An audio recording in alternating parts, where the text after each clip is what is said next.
السلام عليكم ورحمه الله البنات. نتمنى ان شاء الله تبعوا معايا الفيديو هذا اللي غنشارك فيه معكم الطريقه ديال الخياطه ديال الملحفه. يعني هذا الفيديو هذا خاص بعشاق الملحف الصحراوي، غير هو غنديروه بواحد الطريقه اللي كتلبس ساهله، غنديروه على شكل بيجامه ولكن في نفس الوقت خارج منها الشال ديالها اللي هو كيتلبس على شكل ملحف. نتمنى تبعوا معايا الفيديو حتى الاخر ونتمنى تعمل استفاده. بالنسبه للثوب، عندنا هنايا الثوب ديال الملاح بطبيعه الحال راه قبل ما نبداو الخدمه ديالو راه تنفزقوه في الماء واحد الليله او لا على الاقل واحد ساعتين باش تيفزق مزيان، نشروه بلا ما يتعصر ويتنشر مقاد باش ما تيديكالاش الثوب. هذا من جهه. من جهه ثانيه كنشوفوا العبار ديال الثوب غالبا ما تيكون عندنا فيه 4 متر ونص حتى ل 4 متر و20. هذا انا عندي فيه 4 متر و20، والعرض كتكون عندنا ما بين متر ونص. ملي تنفزقوه راه ضروري كتنقص، راه كتمشي شي مره حتى ل 10 سنتيمتر كتنقص منه. المهم هنايا راه غنخدموه بالتنكيس، يعني الحاشيه الفوق والحاشيه لتحت هكا باش غادي يجيني الثوب هو هذاك. بالاضافه ان فيه خطوط بالطول. يعني هذا هي الطريقه باش غادي نخدم هذا الثوب هذا. يعني حتى الزواقه راه كتحكم في الخدمه ديال الثوب. الاساسي هو انني غنقبض الثوب غنقسموه على جوج طرف، غنخدم به القميص التحتاني اولا البيجامه، والطرف الاخر غنخليوه للشال اللي هو الملحف. وتبعوا معايا الفيديو حتى الاخر، نتمنى تعمل استفاده ان شاء الله. نديروا الطريقه غنخدموا الطريقه اللي كتشوفوا في الصوره، غير هي داك القميص التحتاني اولا البيجامه التحتانيه اللي كيلصق عليها الملحف راه كتكون وافيه، يعني فاش كتلبسيها بواحد الطريقه مريحه، يعني التركيز وافي والعرض كتكون عريضه باش كتلبس مرتاحه. ونبداو العبارات ديالنا ان شاء الله. كما كتشوفوا طويت الثوب على 4. خديت القياس اللي غناخذ في العرض، يعني هنايا غنعتمد على العرض ديال الجلايل، غندير لها 44 في الجلايل باش كتخلف مرتاحه، ما غندير لها لا فتيحه لا والو، والباقي خليته للكمام. هي ديال الثوبيه هذه، والحاشيه الاخرى راه عندي في الرجلين هذه. اول حاجه هنايا غندير 7 في العنق، ما غنديرش 8 لان الثوب راه كيتحل تيتيره. بالنسبه للكتاف 44 غندير لها هي 22 على جوج، انا غندير لها هنايا 23 لان خصها تجيها وافيه. صافي كنحط لها قياس الكتاف ونهبط ب3 سنتيم. بطبيعه الحال غندير التركيز عادي كيف ما موالفين تنخدموا. كندير قياس ديال الكتاف على جوج، قياس ديال الكتاف على جوج زائد هنا غندير لها زائد 3 سنتيم باش تجيها وافيه، باش تجيها مزيانه. عندي 22 3 هي 25. صافي هذا هو التركيز.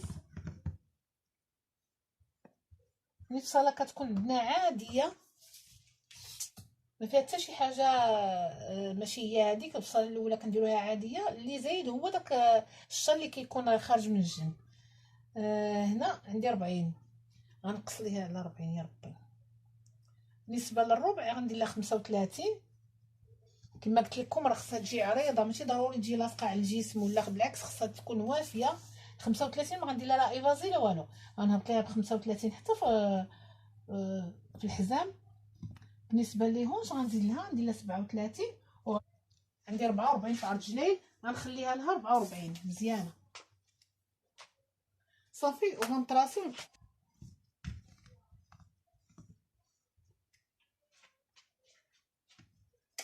صافي هكا غنكون ساليت الفصاله ديالي. هنايا بالنسبه للتركيز ديال الامام ولا ديال الظهر كنخليهم بحال بحال، ما غاديش ندخل ليها لا بديك 2 سنتيم لا بديك السنتيم من القدام لا حتى حاجه، واخا الامام ما ندخلش ليها لان اللبسه خصها تجي مريحه 100%.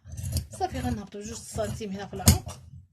بالنسبه للكتاف ولا 3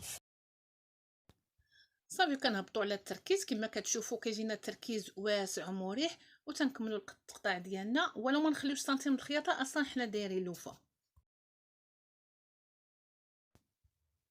بالنسبه للجلايل كنطلعوا بواحد 4 سنتيم باش ما كيجيوش جناب طايحين، وكتجينا في اللبسه زوينه. دائما ملي تيكون عندنا الايفازي كنطلعوا بديك ما بين 3 4 سنتيم من الجهه ديال الجناب، وكنمشيو بها حتى الوسط ديال الربع. بالنسبه للبنات اللي اول مره كيوصلوا الفيديوهات ديالي ما تنساونيش من المشاركه في القناه وبارطاج مع الاصدقاء. وبالنسبه اللي تيقول لي ما كيوصلهمش الفيديوهات ضغطوا على زر الجرس باش يوصلكم الجديد. غندير التعديلات اللي غنديروا على العنق. غنحيد الظهر. بالنسبه للتركيز ما ندير عليه والو، ونخليه كما هو، ولكن العنق هو اللي غادي نهبط. انا اصلا هابطه ب2 سنتيم، غنزيد واحد 7 ديال السنتيم هي 9، مع العلم ان الثوب هو راه كيتوسع والراس كيوسع. مع السنتيم د الخياطه يلا كتجي هي هذيك. صافي من الجهد اللي يدخل الراس ديال الكليانه وصافي. ما غندير لها لا فتحه لا حتى حاجه، غنخليوها هكا كيتلبس بالعنق داير اولا كولفي الا بغات الكليانه الكولفي. هنايا درنا ليها العنق داير وغندير لها تمام كما كتشوفوا مع الخياطه. يلا غيدخل ليها الراس يجي واضح. بالنسبه لكم غندير الثوب على 4 وغناخذ التحريفه ديالكم غناخذها من التركيز بلا ما نعبرها، يعني غناخذها منه ان التركيز هنايا التحريفه عندي شويه واسعه. غناخذ بهذه الطريقه هذه غناخذ التحريفه ديالكم صافي هكا. غادا نطراسي ان الكم غيجيني شويه واسع وغنمشي للعرض ديالكم. هذه التحريفه ديالتي خديتها من التركيز، يعني طريقه سهله باش يجينا اللبسه فيها مريحه. عندي هنا في الكم 60 راس الكم غندير فيه على حساب العرض اللي بقى لي. هنايا بقات ليا 18 غندير انا 17 صافي وكنلاقيها هنايا مع التركيز ونقطع.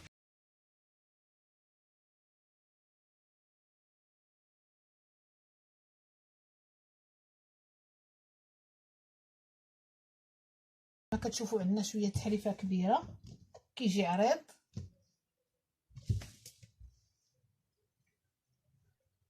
هذه تحريفه وهذا لكم كما كتشوفوا تيجينا هو هذاك.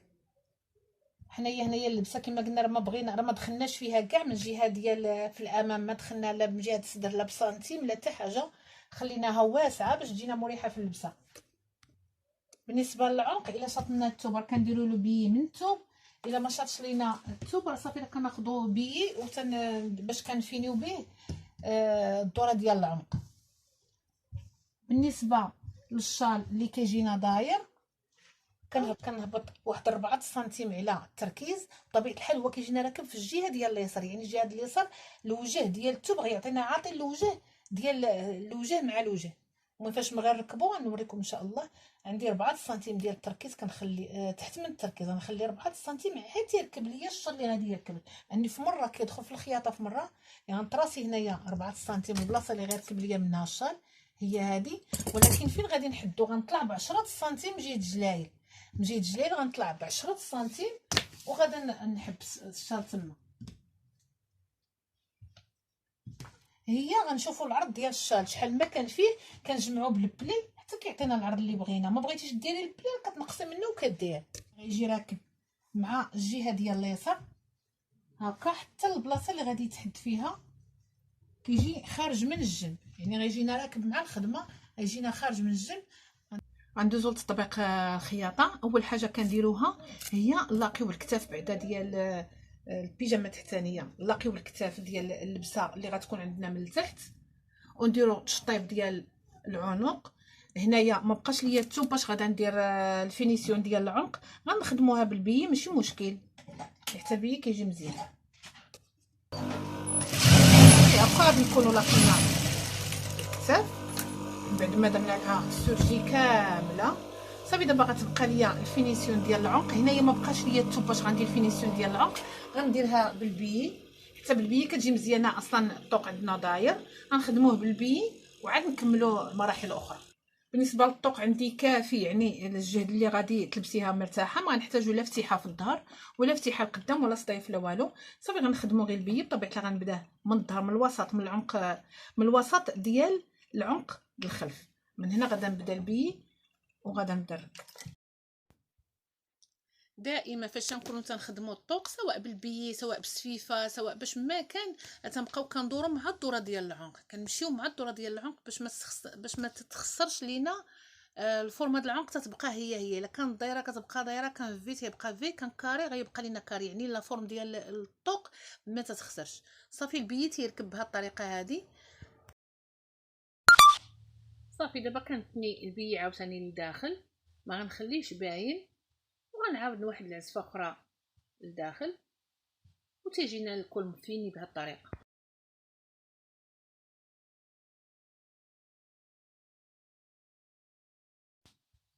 غندوزو نركبو الكمام بطبيعه الحال انا هنا كنبداهم من الوسط. بغيتي تبداي من الجنب كتكوني متاكده بان الكم راه مقاد، كتبدايه من الجنب. انا هنا كنبدا لكم من الوسط باش الا شاط لي شي توب كيشيط ليا قد من هنا قد من هنايا. المهم الكم تيجي مريقل، تيجي راكد مزيان.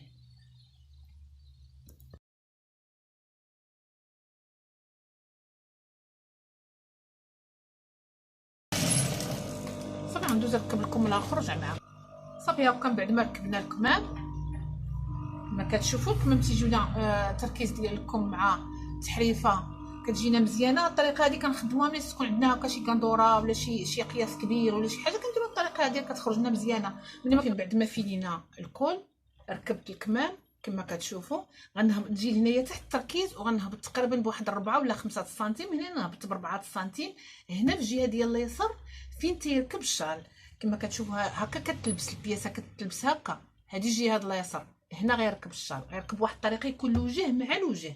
هذا الشال عندي، هذا هو الشال غادي يركب الوجه مع الوجه.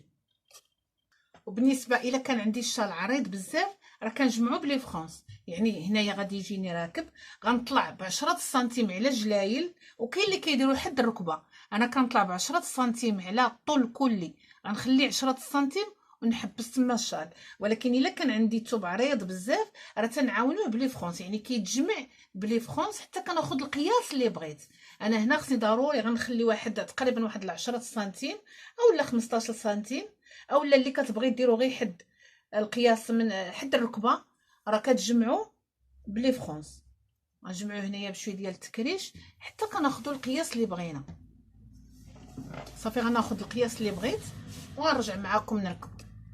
صافي هكا غنكون ركبتو على الجنب. هذا اللي بقى ليا كنخليو تقريبا واحد 10 ديال السنتيم. صافي ملي كنحل كيجيني بهذه الطريقه. هنايا ها هو فين نخيط على الجهه طبيعه الحال ديال اليسار. دابا غادا نجمع الخياطه عادي.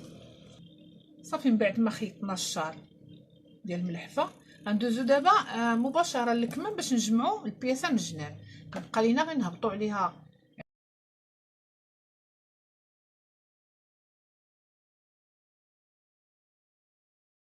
صافي كنبداو الخياطه ديالنا عادي، يعني كنجمعوا البياسه من الجهه ديال الكمام وتنهبطوا وحده حتى الجلايل. بطبيعه الحال في الجهه ديال اليسار هنا راه تيكون عندي الشال راه داخل في الخياطه، راني ديجا فيكسيتو بعدا بواحد العزفه مع الامام. وصافي وكيولي عندي لداخل كنرد عليه الظهر، تيوليو عندي 3 ديال الطرف كما كتشوفوا، الطرف ديال الامام والشال وهذا الظهر. صافي كيتجمعوا في خياطه وحده. هادشي غيكون عندي من الجهه ديال اليسار، اما من الجهه اليمين راه غتكون عندي الخياطه غير ديال الخلف والامام. صافي وهكا غنكون ساليت البياسه كما كتشوفوا. كتبقى لي 10 سنتيم على طول كلي هي هذه، وتنجمع الجهه الاخرى صافي وتندير له لوغلي. وهذه هي النتيجه النهائيه. كتجي واحد اللبسه ديال الملحف ساهله ورائعه بالنسبه لعشاق الملحف اللي ما تيعرفوش يلبسوه. هذه راه طريقه ساهله يمكن لك ديريها وكتلبسيه بواحد الشكل تيجي جميله، وكتجي فيه واحد التخيله من اللور كتجي زوينه في اللبسه. بالنسبه لهاد اللبسه هذه راه كاين اللي كيديروها حتى الصلاه كيصليو به. وهذا هي وصلنا لنهايه الفيديو ديالنا. نتلاقاو فيديو اخر ان شاء الله. ما تنساونيش المتابعه القناة وبارطاج مع الأصدقاء، ونتلاقاو فيديو آخر إن شاء الله بحول الله، وإلى اللقاء.